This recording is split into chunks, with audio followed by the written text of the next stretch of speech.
क्या भूत प्रेत भी अपनी कहानी बता सकते हैं कि उनके साथ क्या हुआ था और वो क्यों भूत बन गए और वो क्यों इस दुनिया में भटक रहे हैं। हाय, मेरा नाम ओम और आज की कहानी अजीत की है। अजीत एक कब्रिस्तान में काम किया करता था। अजीत का काम यह था कि उसको पूरे कब्रिस्तान की साफ सफाई करनी पड़ती थी।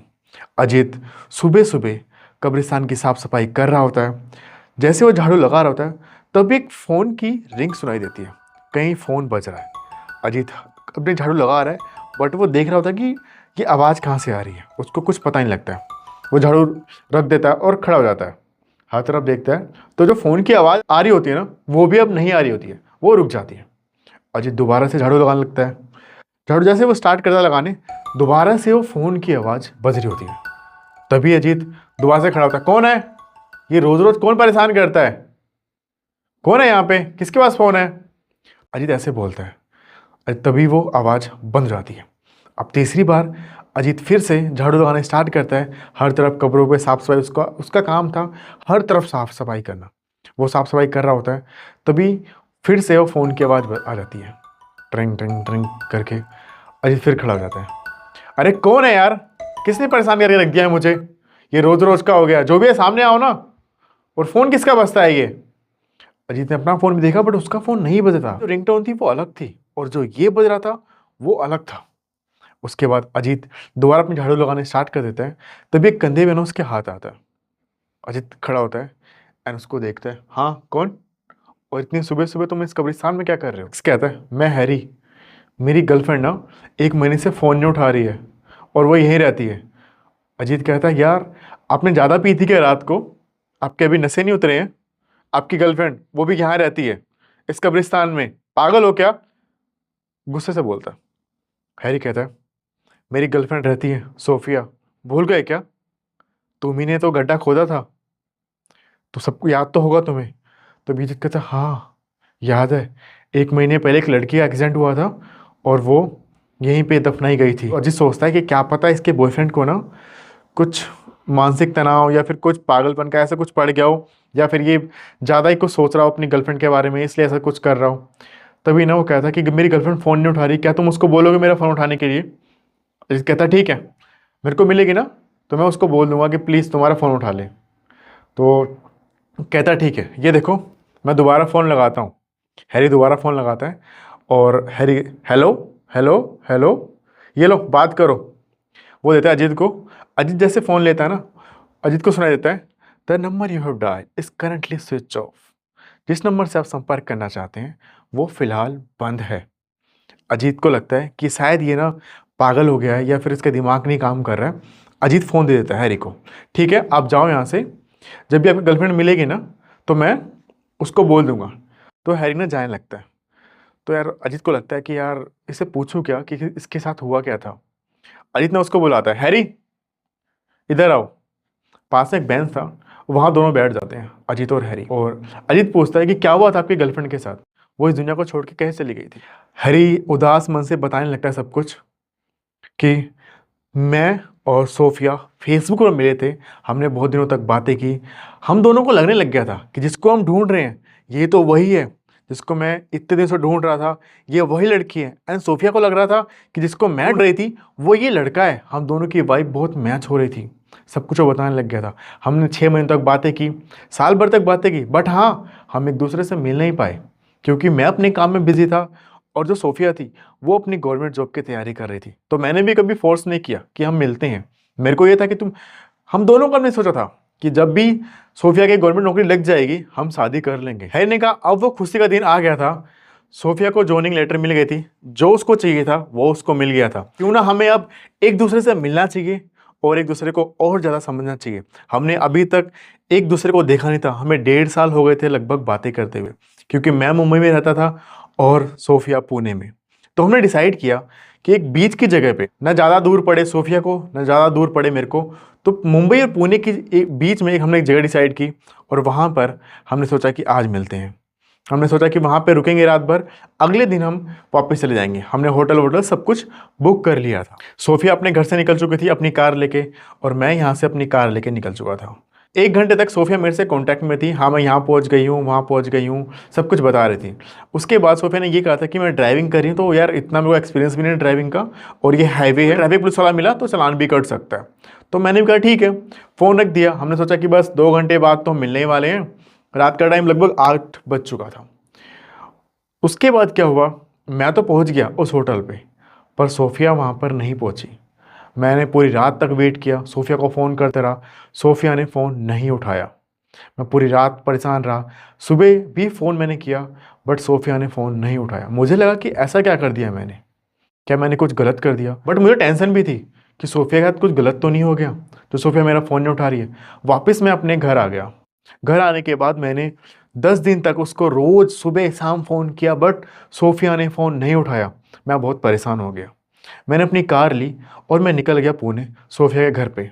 सोफिया के घर पे जाते ही सब लोगों ने मुझे पहचान लिया, क्योंकि सोफिया ने मेरे बारे में सबको बताया हुआ था। सोफिया की अम्मी देखते ही मेरे को रोने लग गई और उन्होंने बताया कि सोफिया एक मेंटल हॉस्पिटल में है। सोफिया की मम्मी ने बताया कि जिस दिन तुमसे हैरी वो मिलने आ रही थी, रास्ते में कुछ लड़कों ने उसकी कार रुकवाई लिफ्ट मांगने के बहाने। उनकी पूरी फैमिली थी, बट उन्होंने उसके साथ लूटपाट की, और जो एक लड़का था उसने सोफिया के साथ गलत काम किया। उसके बाद सोफिया बहुत ज़्यादा परेशान हो गई कि मैं कैसे सब कुछ हैप्पी को बताऊं। अगर मैं ये सब कुछ हैप्पी को बताऊंगी तो वो मुझे छोड़ देगा। वो घर आई, कुछ दिन तक हॉस्पिटल में रही, घर आई, उसके बाद वो पागलों की तरह हरकतें करने लग गई और वो चली गई। उसको हमने एक मेंटल हॉस्पिटल में डाल दिया है, क्योंकि डॉक्टर ने बोला अगर आप इसको नहीं डालोगे तो इसकी दिमागी हालत अभी धीरे धीरे ख़राब हो रही है, पूरी ख़राब होने से पहले इसको मेंटल हॉस्पिटल में डाल दो। तो हमने इसको भी डाल रखा है। तो हैप्पी ने उसकी मम्मी से उस हॉस्पिटल का एड्रेस लिया और निकल गया उस हॉस्पिटल की तरफ। हैरी जाता है हॉस्पिटल में, वहाँ जाते हुए बोलता है कि क्या मैं सोफिया से मिल सकता हूँ? वो लोग कहते हैं ठीक है, हम मिलवा देंगे आपको। एक जगह बोलते हैं वहाँ बैठने के लिए, वो बैठ जाता है। वहाँ से सोफिया आ रही होती है कि सोफिया को बोलते हैं उस हॉस्पिटल के नर्स वर्स कि आपसे कोई मिलने आया हुआ है। तो उसको, सोफिया को लगता है कि क्या पता उसके माँ बाप मिलने आए हैं। तो जैसे वो देखती है हैरी को, वो बहुत जोर के रोने लगती है और वो अंदर की तरफ भाग जाती है। वो अंदर की तरफ भाग जाती है तो दोबारा ना हैरी दोबारा नर्स से रिक्वेस्ट करता है कि प्लीज़ मैं हाथ जोड़ सोफिया को एक बार लेके आ जाओ, मुझे उससे बात करनी है कि क्या हुआ उसके साथ। वो लोग दोबारा लेके आते हैं सोफिया को। सोफिया बैठती है और हैरी कहता है कि सोफिया मुझे सब कुछ पता है, तुम्हारे साथ जो जो हुआ, और मुझे पता है कि तुम पागल भी नहीं हो। चलो मेरे साथ, जो हुआ उसको भूल जाओ।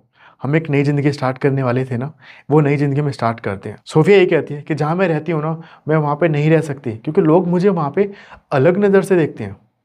तो यही कहता है हैरी कि चलो ठीक है, तुम मेरे साथ चलो, मेरे घर पे रहो, क्योंकि मेरे घर पे भी सबको पता है कि मैं तुमसे प्यार करता हूँ और शादी करने वाला हूँ। तो सोफिया कहती है बिना शादी के कैसे? वो कहता है मैं हूँ ना, चलो। हैरी उसको अपनी कार में लेता है, सब कुछ सामान वामान लेता है, सब कुछ वो फॉर्मेलिटी जो भी होती है वहाँ की हॉस्पिटल की वो करके निकल लेता है। हैरी सोफिया की मम्मी को फ़ोन करके ही बोल देता है कि मैं सोफिया को लेके जा रहा हूँ। तो सोफिया की मम्मी भी कहती है ठीक है बेटा, वो जब ठीक हो जाए तो उसको लेके आ जाना। 6 महीने बाद में सोफिया सब कुछ भूल चुकी थी, सब कुछ नॉर्मल हो गया था। अब हैरी ने बोला कि जो तुम्हारी नौकरी थी तुम उसको ज्वाइन कर लो, हम वहाँ पे दिखा देंगे तुम्हारे मेडिकल की दिक्कत थी, तुम्हें बीमार उमार थी, इसलिए तुमने वो नौकरी नहीं ज्वाइन कर पाई। वो सब कुछ दिखाने उखाने के बाद अब सोफिया की नौकरी भी लग गई थी, सोफिया नौकरी पे भी जाने लग गई थी। 6 महीने बाद अब नौकरी पे जाने के बाद सोफिया एंड हैरी ने सोचा कि अब शादी कर लेनी चाहिए। इन्होंने अब एक दूसरे से शादी भी कर ली थी, और जो सोफिया थी उसने अपनी जॉब का ट्रांसफ़र मुंबई में ही ले लिया था। तो ये एक दूसरे के साथ ही रहा करते थे, ये बहुत खुश भी थे। एक दिन हैरी ने प्लान बनाया कि क्यों ना सोफिया बाहर कुछ खाया जाए, आज घर पे खाना नहीं बनाएंगे, बाहर चलते हैं डिनर पे। तो सोफिया ने बोला ठीक है। एक रेस्टोरों का इन्होंने बोला कि हम वहाँ पे मिलेंगे। एक रेस्टोरों था, वहाँ पे इन्होंने डिसाइड किया कि हम वहाँ चलते हैं। अपने जॉब से हैरी पहुँच गया वहाँ पे। सोफिया का वो वेट कर रहा था कि सोफिया अब आएगी, सोफिया अब आएगी, सोफिया अब आएगी। बट सोफिया उस दिन अपनी ना स्कूटी लेके गई हुई थी। स्कूटी से जब उस वहाँ पहुँच रही थी उस रेस्टोरेंट पे, तो एक ट्रक वाले ने सोफिया को टक्कर मार दी और सोफिया की वहाँ पर मौत हो गई, और सोफिया इस दुनिया को छोड़कर चली गई। ये सारी स्टोरी हैरी अजित को सुना रहा था, और सुनाने के बाद उसने यही बोला कि क्या तुम सोफिया से ये बोल दोगे कि मैंने उसका बदला ले लिया है, उसके कातिलों को मैंने जान से मार दिया है? तो अजीत ऐसे घबरा जाता है कि तुमने उन लोगों को मार दिया है जिन्होंने सोफिया के साथ गलत काम किया था? वो कहता हाँ।